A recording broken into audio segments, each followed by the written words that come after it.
Ball first and 10 at the 12-yard line of the Seahawks. Sean goes right, has a cutback lane, and he does. He's across the 20, the 25, 30, 35, 40. Here he goes. Are they going to catch him?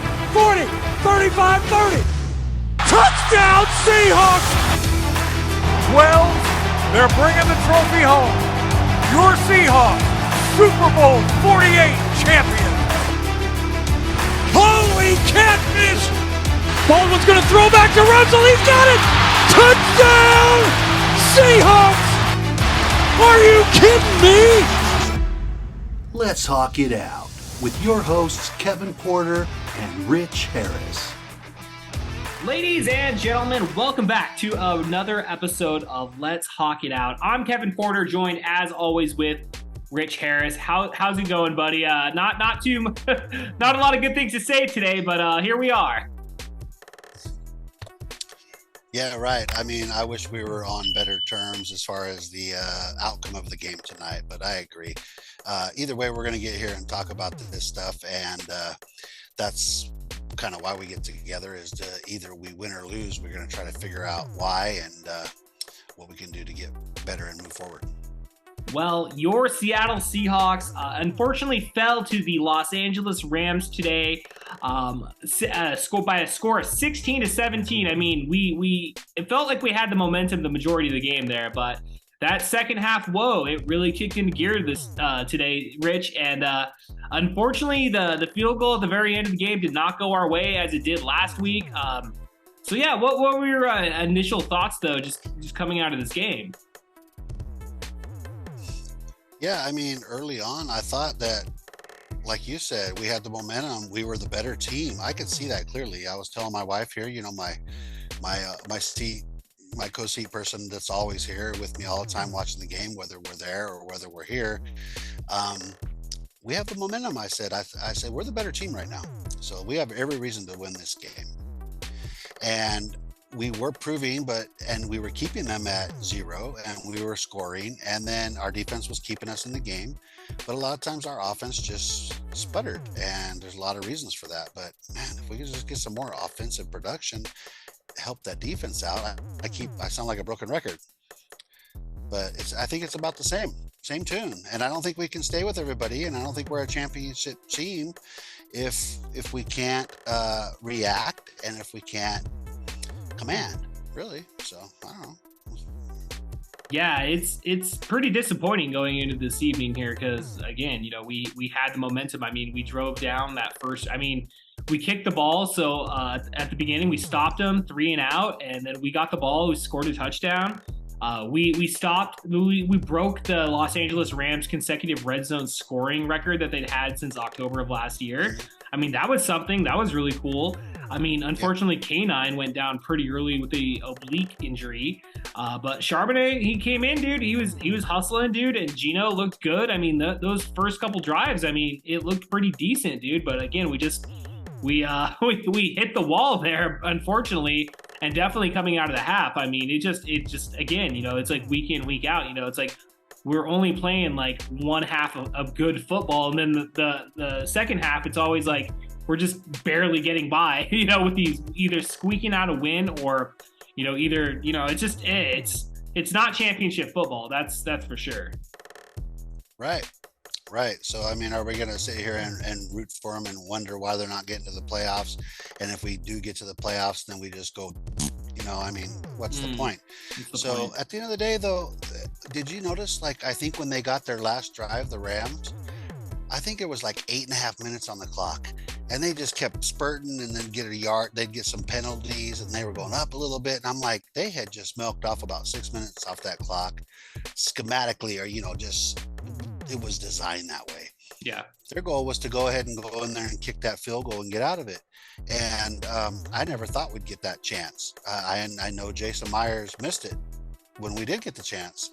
I never thought we'd get the chance. And even when we did get the chance, it was equally as disappointing as knowing that we might not have got the chance. Right. So I don't know, dude. It was one of those. I don't hate. I told my wife, I was like, I hate being a Seahawks fan because, you know, it was up and down and up and down. It wasn't about when we lost. I was saying that in the back and forth because they keep us hanging, you know, a lot. And we're not quite in command yet, I guess is the way to put it. Yeah, it's pretty disappointing, especially given the opportunities that we have in these games, like where, I mean, we could have been up like by 3 touchdowns in today's game, dude. I mean, our defense is giving us opportunity after opportunity after opportunity, and then unfortunately, you know, our offense is just I mean, it clicks for part of the game, but then, you know, again, we're going a lot of 3 and outs, and I mean, the penalties sure didn't help us today, dude. I mean, we practically almost gave them that 1 touchdown that we ended their consecutive red zone streak on. I mean, they had like a 50 some odd penalty yards and penalties on that one drive, you know, when he went deep and he got the pass interference call. And it's like, so I kind of thought that, you know, the refs were against us today, you know, if we're going to go that I far. did too. I was just going to ask you that. Because I felt the same way. And we were like, it seems like they're biased. It seemed like they were, because there was a lot of short, like a little minor stuff that they just automatically gave their way. And I'm like, okay, let's just blow this off. Next thing you know, I'm like, was that legit? Like, come on. I mean, is there a balance here? Are they trying to weight it? I thought that the refs were against us tonight. I really did too. So I'm glad you said that first, because I was going to bring that up. Well, I mean, look at the 2 calls I got. They got Witherspoon on. I mean, okay, the one was like a straight German suplex out of WWE, so maybe that was a little rough. But how was he going to bring the guy down? The guy wasn't going nowhere. You know what my bad is? They could have blown the whistle there. When you stop the play and they're struggling and they're just, you're not going nowhere, but the whistle doesn't blow. Yeah, Witherspoon's job is to bring him to the ground. Yep. And he didn't slam him to the ground and give him a concussion. No. So I thought they didn't give him no choice but to bring him to the ground, because they were at a standstill. They're supposed to blow the whistle there.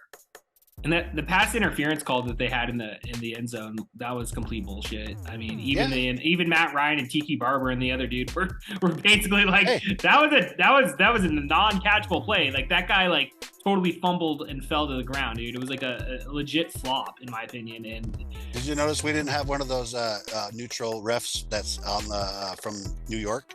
Mm-hmm. You know, Dean Blandino or one of those. They didn't have one of those today where it's like, what do you think, Dean? You know, what did that look like? We didn't have one of those guys today where they're like, the refs on the field, they blew it. You know, y'all know they missed that one. They didn't have one of those guys that could give us that neutral opinion from the booth or from New York or wherever, the network itself. So it's too bad. It's too bad, because Again, we're Seahawks fans, so we'll probably be biased against that, and I'll always keep that in mind. But at the end of the day, and I'm glad you said it too, because I didn't want to think it was just me. And my wife felt the same way. It's just like, why are they just so against us tonight? Because we were playing clean football, and there were a lot of that stuff. It was like, oh no, that's an excuse. Let's get them on it. Yep. Yeah, Whatever. It really felt that way. I mean, it really felt like the refs were it's like they wanted the Rams to beat us, you know? Right. And that's not why we lost, but everything plays a role. Exactly. I mean, we might as well go ahead and touch base on. I mean, a big conversation on our podcast has always been like, what about Drew Lock? Well, I think we may have got that answer today, Rich. I mean, obviously, it's not like you got to prepare the whole week for the game, which I think that does. I mean, he's just coming straight off the bench, so I do think that does play a factor. But you know, he was not connecting with anybody out there, dude. Yeah, and I think again, like you said, you just said it. He's not practicing with the first team. He's not got the timing down as well. Yep. And that's why they want to try to get Geno back in there as quick as possible, because they have the timing together. Yeah. And they got to keep that chemistry alive. Now, when the other guy comes in, and again, my wife, I give her credit, because he hasn't had time to warm up. You know, I was like, you're right, really. And but he was smiling. Mm-hmm. He looked like he was relaxed, but I don't think he had enough time to really show us. And it was unfortunate that he did have an interception, but I don't know, it was brief, and then they brought him in. So again, it's not like he came in and took, my word of the day, I guess, is command, because he didn't have really an opportunity to, or whatever. Right.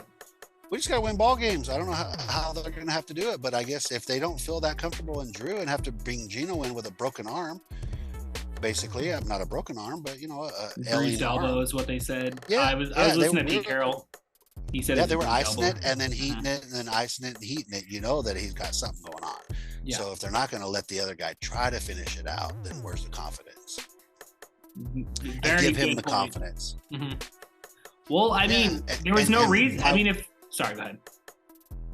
No, I was just going to say real quick, again, go back to my wife. She looked like Drew Lock looked like, oh my God, man, I just was having a shot. And they're going to put him back in. She was like, he looks so sad on the sideline. And I'm like, he kind of does, because they gave him a shot, but then they like put in Geno with a alien arm. Like, how does that feel? You know? I was happy to see Geno go back in, dude. Like and he connected. I mean, it was like a replay of last week, dude. It was just like they got DK going, dude. They just drove it down the field. It was like, okay, cool. You know, we're gonna get that field goal, and just. You know, I mean, you can't make every single one, unfortunately. And, you know, it's obviously, you know, our Jason Myers, he's an awesome kicker, dude. I would always want him to be on our side, you know, moving forward and everything, you know, but it just sucks because, like, we could have snuck the win out and then gone into this coming Thursday, tied for first place in the NFC, and really could have seen, you know, a really awesome matchup. But, I mean, we're still going to see the matchup.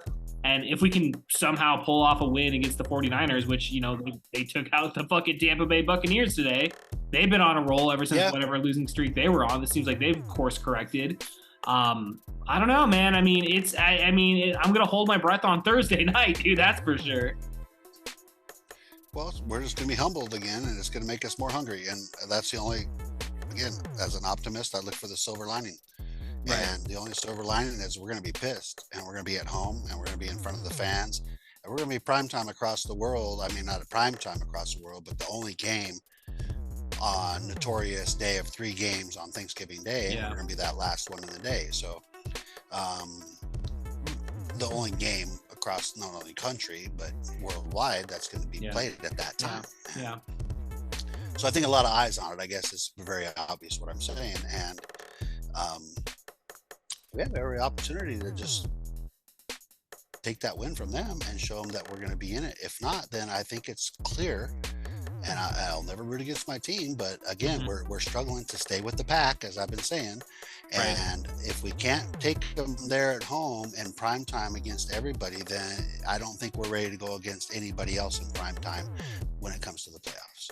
I think that's just being realistic. I think that's a really good point. I mean, you got to be realist when it comes to, you know, our chances going moving forward, you know, here as we, you know, finish out the season and whatnot. And I mean, there was just so many opportunities in today's game, dude, where we were just able to, like, we could have just pulled away, and it could have been a smackdown, you know, because like it's like you were mentioning earlier, it's about how they you know, you're just like, you're frustrated because it's just like, you want it just like, why can't we just have a handful of like blowouts? Like, why can't we just go out there and dominate? You know, like, why do we have to like drive? I mean, don't get me wrong. Like, I like, you know, seeing a good game and, you know, seeing it competitive, but it's just like, man, you know, we really could have used a blowout today. We really could have. Yeah, and at the end of the day, we came in there. They went 3 and out first series. They were 3 and out, and we came in. We started running the ball down. I think we ended up with a field goal, but we actually had the announcers were like, "Well, Seahawks are struggling with 3rd down completions." Well, we had like we converted 2 or 3 third downs there, and we scored. Just 3. They didn't score again. We scored. Even though, and we just kept scoring a little bit, but they weren't scoring. But then somewhere we just couldn't score. The defense was keeping us in there. And even when we couldn't score and they started scoring, luckily, Reek had an interception. Oh, that was an awesome interception, dude. I'm like, okay, here we go. We got life again. And I never thought we'd get that chance to make that kick a field goal. Right. So a lot of missed opportunities, a lot of circumstantial stuff, but a lot of stuff that was within our control. Yeah, and that's what's frustrating. But, you know, it's give or take. It's any given Sunday, like we talk about, and we're going to be looking forward to next week either way, just like the team is. Yeah, that's dude. You know, and one positive thing from today, dude, I thought was, you know, I've been singing his praise all season, dude, but Julian Love, dude, ever since he's come onto our team, dude, that guy is balls out, dude. Like, I know he was stepping up for Jamal Adams, who's out with like a knee injury or something, they said. But like, he was all over the ball today, dude. He was there, dude. And like, I really enjoyed watching him play today. So, you know, shout out. And then like you said, Reek Woolen got the interception, dude, which that hit on Matt Stafford, dude. You could tell he got the wind knocked out of him, dude. It was just a gnarly hit, dude. And then he threw up the interception. It was just But again, we didn't capitalize on the interception, dude. It was just another 3 and out. It was just like, oh, here we go again. Yeah, and it's like another person that we'll give props to tonight is Bobby Wagner. I don't know if you noticed he got that 100 tackle season already again, or what is it? Yeah, and 8 years or something. He just joined Derek Brooks and somebody else. I can't think of the other person's name, but really big players across the history of the NFL. And Bobby joins them, and I'm like, what's to say he can't do it again next year and be the one that does it to surpass them, because he's still playing hard. Look at it, and I think he'll still be with us. I don't think he's in any hurry to retire. It's not a decline. His game is not. Yeah, he's not. No, his game's not diminishing. No, and I think he wants to help see us to a new Super Bowl again, and it's coming. It's coming. Again, we just don't have that identity yet, but the tools are there, and we just got to get the gears oiled a little better than they are right now. But it's all lining up. I swear to God, I just don't feel as confident. And again, I'm never going to naysay my team, but I'm going to be realistic that if we're going to make a run, we got to be a championship caliber team. We got to be able to respond when other teams are responding, or when we can't lag around. Right. I mean, look at the Ravens, for example, right now. The Seahawks were a team like that at one point, where we could just come at you and answer. We're not quite there yet, again, but we will be. Yeah. Well, it's like you see the potential. I mean, when our offense is on, it's on, dude. And we're playing lights out, dude. But you see a little glimpse of that every game. It's like it's there. Yeah, it's there. It's just not consistent. And I don't know what it's going to take to push us over the edge, and maybe time. I know we say time. No, you're right. Time. Yeah. They're all starting to get and less injuries. But time, because they're all young, within 1 or 2 years of each other for the most part. Give it some time and keep guys like Bobby around, and Jordan's becoming a vet just the same. And if we and Quandre Diggs, I mean, all those guys, if we can afford to keep those vets around, those coaches on the field, keep those guys around and get these younger guys that are straight out of college that are studs, like Witherspoon and Woolen. Even Trey Brown is still right in there. Those guys are floating around. They're just knocking people around. Dump off Jamal Adams at some point, because if he's still costing us money or whatever, let's get back to the mentality of paying people that are young and hungry and want to start a dynasty again. And I'm starting to feel it's starting to look that way, really. But we got to be realistic, like I said, and understand if we're ready to make a run deep, or if we're just still growing pains. I think we're still in a little bit of growing pains.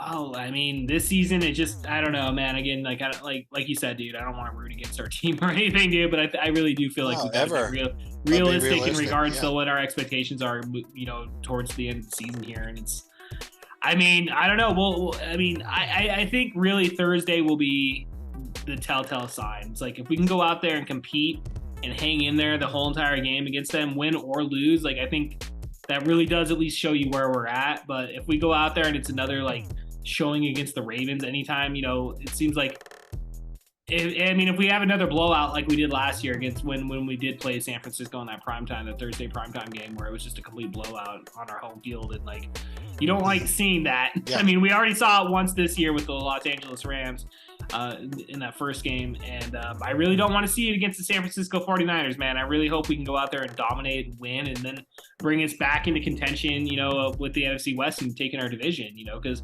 again, ultimately, man, if we can muster up a win this Thursday and continue get on a roll, dude, I mean, we could stand a chance, but time will tell. Time will tell, Rich. Well, yeah, if you'd agree, early on in that game too, that's what I reflected on was the first week. I was like, we are definitely a better team on defense, and better than them than they were. You know what I mean? We were a better team, and even the announcers were saying the Seahawks are a much better, well-rounded team than they were in that week one when they got beat by the Rams. Exactly. Mm-hmm. So with that said, now we're completed with our rounds with the Rams. We've seen them twice. We haven't seen the 49ers twice. We're going to see the 49ers twice still, because we got them at home, and then we have to go see them there, right? We still have them twice. Yep. So late in the game, we got to see the ones that we're fighting against on the NFC West. So, yeah, absolutely, utmost importance to go in there and represent in our home ground, let our fans play the role like we do, and come out with the win. Because if not, it's going to be pretty a defining moment for this particular season. Well, yeah, best path to the playoffs. And it's like you take a look at the remaining schedule here. I just pulled it up. I mean, it's not getting any easier, dude. I mean, we had the 49ers this Thursday. Then that following, we actually have 2 back-to-back Thursday games. It looks like we have the 49ers, and then we're on the road against the Cowboys on the 30th, and then we're back on the road. So we got back-to-back road games. Then we're in San Francisco. So we're going to see San Francisco twice within a 3-week span. And then we come back home for that Philadelphia Eagles game, dude. And it's like, that's tough. There you go. It's so really a tough schedule. Speaking about needing to be in command, I think I just naturally come along. We got to stay with the pack. I've been saying that for 3 or 4 weeks now because we're starting to get behind. But now we got one of the worst schedules out of anybody, it seems like. Yeah, we did. Right, we got this toughest schedule. So if we're gonna make it, then maybe we'll be that Cinderella of a type of a team because that'd be badass. Made it through some rough ass, territory. Otherwise, then it will be more understanding because of how we've not really paved the way to be that team that could be in command and respond to other teams that are just that. Well, the next 4 weeks are going to be very interesting, Rich, and I think that's probably where we leave this episode. I mean, we'll see what happens this coming Thursday with San Francisco, and I think that's going to be again, a telltale sign of what we have coming up, as we again play the Cowboys, which they're leading their division, and then we're also playing I guess the Cowboys and the Eagles are both in the same division, so I think the Eagles are actually taking the NFC East right now. They're in NFC, but I'm not. You're better than that as me, so I'll let you go with that. But the Eagles are definitely in our division. I know that part. Yeah. NFC, they're all NFC teams. Yeah. Well, Rich, it was a disappointing day. Again, I wish we were sitting here talking about how Jason Myers made back-to-back week with game-winning field goals, but unfortunately, these are the cards that we were dealt, and we got to pick our chin up and keep our chin up and move forward towards Thursday, man. Happy Thanksgiving, right? Yeah, right now that the way you put it that way, it's like it's not like he could get that same karma 2 weeks in a row. Maybe it's yin yang, good to bad, whatever. Because it wasn't going for us later in the game, and we had that opportunity, but it still just didn't go our way. But last week we had a lot of good karma. Yeah, so a lot of good it karma. Happens. That's it happens, man. It's called balance. Any given Sunday, dude. Any given Sunday. Well, that's right. All right, Rich. That's all I got. You got any final words before we get on out of here? Let's go kick the fucking 49ers ass. That's all I gotta say. If not, then let's just call it a season. Right? Let's call it there. Yeah, let's go Seahawks, dude. Let's whoop the shit out of the San Francisco 49ers, dude. This coming Thursday. If we can't beat them right now in our own division, because we got the Eagles after that and everybody else, let's let's define who we are, if we are, and let's go for it. Let's do it, dude. Well, hopefully, go Hawks, dude. All right, for Rich Harris, I'm Kevin Porter. We'll see you guys next time. All right. Can you win the game in the first quarter? No! Can you win the game in the second quarter? No! Can you win the game in the third quarter? No! Can you